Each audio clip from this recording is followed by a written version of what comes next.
السلام. هذا الفيديو غادي نعرفوا فيه كيفاش تاخذ شهادة السكنة. كاين 3 ديال الحالات بالنسبة للناس اللي باغيين ياخذوا شهادة السكنة.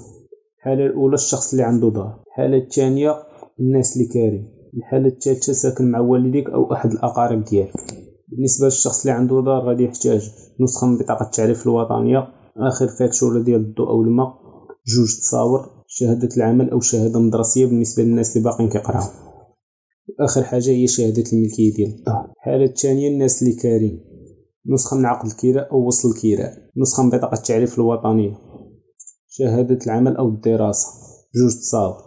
الحالة الثالثة ساكن مع الوالدين ديالك أو أحد الأقارب، غادي تحتاج فوتوكوبي ديال لاكارت ناسيونال، شهادة الملكية بالنسبة للمالك، التزام ديال مول الدار كيشهد فيه باللي نتا ساكن مع المدة كتفوت 3 شهور، آخر فاتورة ديال الماء أو الكهرباء، شهادة العمل أو الدراسة، 2 تصاور.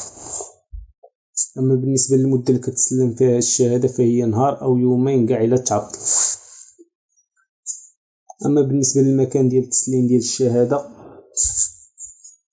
الناس اللي في المجال الحضاري أي محسوبين على البوليس غادي ياخدوها في دائرة الشرطة الأمنية التابع لها محل عنوان السكن المعني بالأمر. الناس اللي في المجال القروي أي محسوبين على الجندارم كياخدوها في قيادة الدرك الملكي تابع لها عنوان محل السكنة ديالو.